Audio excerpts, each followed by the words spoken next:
Hace unas semanas apareció una noticia desde Jerusalén que llamó muchísimo la atención. Los arqueólogos encontraron grandes vigas de madera quemadas, enterradas durante unos 2600 años. Los investigadores creen que esas vigas están relacionadas con la destrucción de Jerusalén por los babilonios. Y aquí aparece la pregunta que comenzó a circular en redes. ¿La arqueología acaba de demostrar que la Biblia tenía razón? La respuesta no es simplemente sí o no. Hoy vamos a mirar el descubrimiento, volver al texto bíblico y hacer algo diferente. Vamos a utilizar nuestro semáforo de evidencia, porque una cosa es lo que sabemos, otra lo que los investigadores interpretan, otra lo que dice el texto y otra muy diferente lo que nosotros queremos concluir. Lo que sabemos, comencemos por el hallazgo. Las excavaciones se realizaron en la ciudad de David, en Jerusalén, en el área conocida como el estacionamiento de Givati.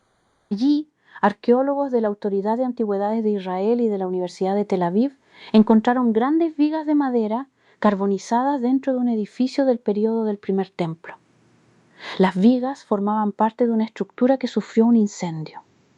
Y el calor fue tan intenso que parte del yeso de las paredes se derritió y terminó cubriendo la madera. Ese proceso ayudó a conservarla. Y estamos hablando de madera que permaneció enterrada durante aproximadamente 2600 años. Tenemos madera carbonizada, un edificio antiguo, evidencias de incendio y un contexto arqueológico correspondiente al período del primer templo. Hasta aquí no necesitamos interpretar demasiado. La evidencia está ahí. ¿Por qué las vigas son tan importantes? Hay otro detalle fascinante. Las vigas conservan una gran cantidad de anillos de crecimiento. Y los anillos de los árboles funcionan como una especie de calendario natural. Cada año de crecimiento deja una marca. Por eso, cuando los investigadores pueden estudiar suficientes anillos, pueden comparar esos patrones con otras muestras y establecer cronologías bastante precisas. En este caso, los investigadores consideran que la madera puede ayudar a precisar la cronología de la destrucción de Jerusalén.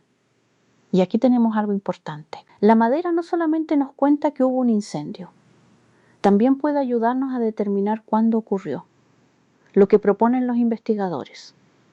Porque aquí ya estamos entrando en interpretación. Los investigadores relacionan la destrucción de este edificio con la campaña militar babilónica contra Jerusalén, tradicionalmente fechada en 586 a.C., durante el reinado de Nabucodonosor II. ¿Por qué? Porque tenemos varios elementos que coinciden. El lugar, el período histórico, la destrucción, las evidencias de fuego y la cronología. Cuando todas esas piezas se colocan juntas, la interpretación de los investigadores resulta muy razonable. Lo que dice el texto, porque la Biblia también conserva una memoria de aquella destrucción.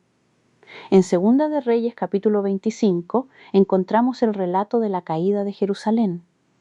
La ciudad es sitiada, los babilonios entran, el templo es incendiado, el palacio es incendiado. También se queman otras construcciones y las murallas son derribadas. El libro de Jeremías capítulo 52 presenta un relato paralelo. Jerusalén ha sido destruida, el templo ha sido quemado y parte de la población es llevada al exilio. Entonces tenemos algo interesante. Por un lado, evidencia arqueológica de destrucción e incendio en Jerusalén. Y por otro, textos antiguos que describen una destrucción de Jerusalén mediante fuego. Aquí podemos poner ambas fuentes en diálogo. ¿Es bueno preguntarse coincidencia o evidencia? Porque encontrar una ciudad antigua quemada no demuestra automáticamente que estamos ante el acontecimiento exacto que describe un determinado texto. Los incendios eran frecuentes en las guerras antiguas. Por eso necesitamos más información. ¿Cuándo ocurrió?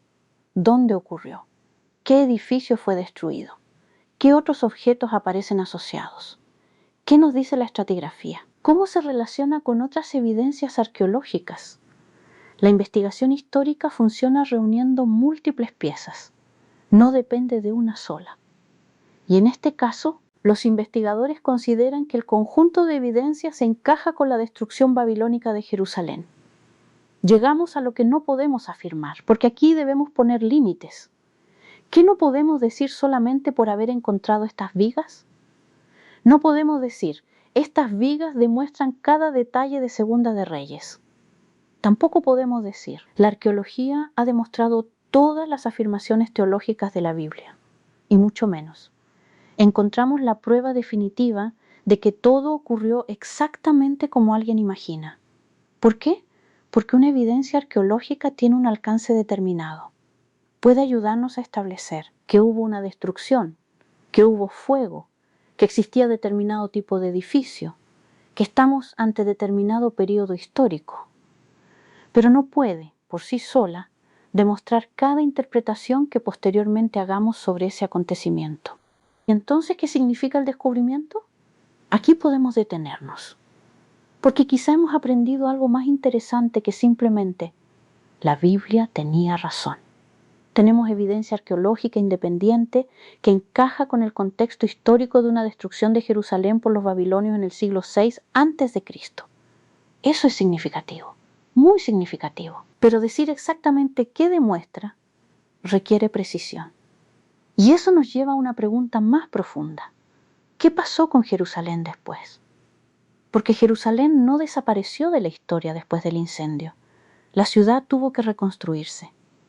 Y quienes regresaron del exilio tuvieron que vivir entre las ruinas de una ciudad que había sido destruida. Los investigadores han planteado incluso la posibilidad de que algunos restos de la destrucción fueran deliberadamente conservados, como una especie de paisaje de memoria, una forma de no olvidar lo ocurrido. Y aquí, la arqueología comienza a hablarnos de algo profundamente humano, no solamente de madera quemada, sino de personas que tuvieron que recordar una catástrofe. Y eso cambia la manera de leer la Biblia. Cuando leemos hoy Segunda de Reyes, Jeremías o Lamentaciones, podemos olvidar fácilmente que detrás de esas palabras había una ciudad real, personas reales, casas reales, un templo real, una guerra real, una destrucción real. Y después, personas intentando comprender qué significaba vivir después de ella. La arqueología nos ayuda a tocar materialmente ese mundo. La Biblia nos permite escuchar también las preguntas que ese mundo produjo. Así que hagamos el resumen. Lo que sabemos. Se encontraron vigas de madera carbonizadas en un edificio del período del primer templo en Jerusalén. Lo que proponen los investigadores. Los restos son interpretados como relacionados con la destrucción babilónica de Jerusalén, tradicionalmente fechada en 586 a. C. Lo que dice el texto. Segunda de Reyes y Jeremías describen la destrucción de Jerusalén, el incendio del templo y otras edificaciones, y el derribo de las murallas. Lo que no podemos concluir. Estas vigas, por sí solas, no demuestran cada detalle del relato bíblico ni todas las conclusiones teológicas que podamos construir alrededor de él. Entonces, ¿la arqueología acaba de confirmar la destrucción de Jerusalén que cuenta la Biblia? ¿Podemos responder con más precisión? La arqueología ha encontrado evidencia material de una destrucción por fuego en Jerusalén correspondiente al período del primer templo, y los investigadores la relacionan con la destrucción babilónica de la ciudad en el siglo VI a.C. Esa evidencia resulta muy significativa cuando la ponemos en diálogo con los relatos de Segunda de Reyes y Jeremías. Pero la investigación seria no necesita exagerar. No necesitamos convertir una viga quemada en una prueba de absolutamente todo. Ni necesitamos ignorarla porque no pueda demostrarlo todo. Podemos simplemente mirar la evidencia, escuchar lo que dice el texto y preguntar qué podemos afirmar realmente. Porque investigar también es aprender a decir, esto lo sabemos, esto lo interpretamos, esto lo dice el texto. Y esto todavía no podemos afirmarlo. No tengas miedo de hacer preguntas al texto. La verdad no teme ser examinada. Y cuando volvemos a las Escrituras con humildad, descubrimos que Dios sigue hablándonos con otros ojos. Nos vemos en el próximo video.